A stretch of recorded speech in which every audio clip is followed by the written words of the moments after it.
blue punch buggy. I smell like a campfire.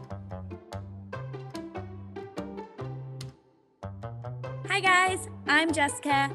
This is Brittany, and you are watching PixieDust Productions. Today we are going to be talking about the something. It rolls off the tongue, it really does. Today we are going to be talking about Disney's 1949 film, The Adventures of Ichabod and Mr. Toad.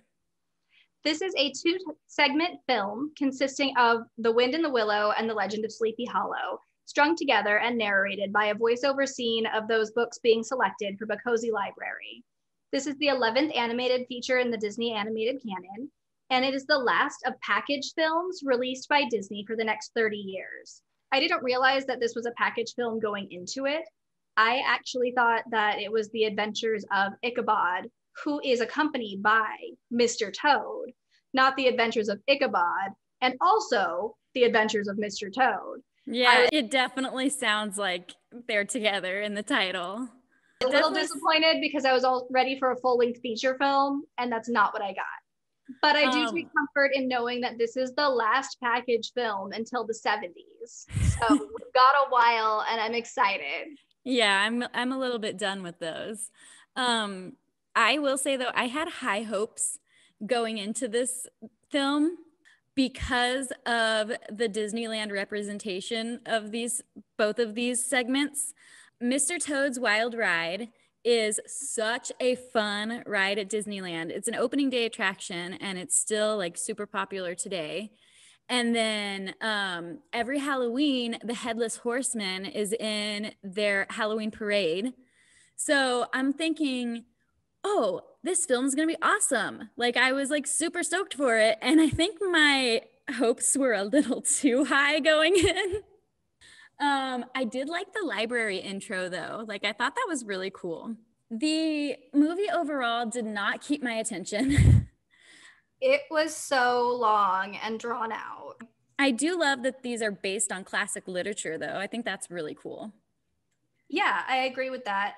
I liked that in the Mr. Toad segment, we saw the return of Walt's beloved train. He loves trains. He slips them into movies all the time. So I'm like, it's fun for me to see them now. I like that.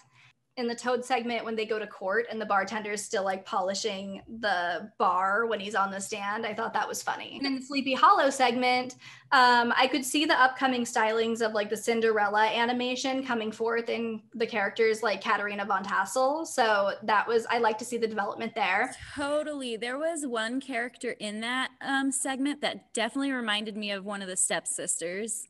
But overall, like the last 10 minutes of that segment was entertaining. If it was a 10-minute long short, I would have enjoyed it a lot more. I completely agree. That was the best part of that whole segment. But by then I was already like kind of over. Well, this poor movie. It was cute. It was just long and slow. Are you ready to sort already? We are ready to sort already. Cool.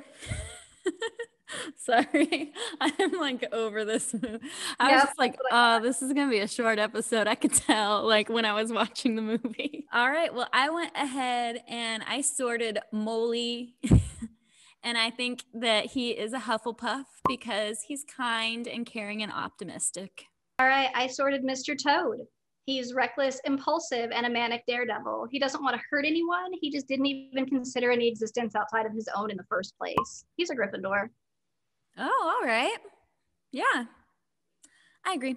The morals that these stories brought to us, the Wind in the Willow segment taught us to take a closer look at how even the most seemingly benign, shiny-fueled impulses affect others before acting. And so this Legend of Sleepy Hollow reminds us not to be overcome by superstition. All right, so for public reception, it has an approval rating of 93% on Rotten Tomatoes. It actually first aired on television, so we do not have box office numbers for this. The film earned $1,625,000 in worldwide rentals, and it won a Golden Globe Award for Best Cinematography Color. So, bonus fact about this movie, Mr. Toad, the Weasels, Ichabod, Katrina, the Headless Horseman, and Tilda all appear in Disney's House of Mouse as audience members. Is that the the animated with Mickey Mouse and on like stage and like it shows that. Okay, yeah. That's cool.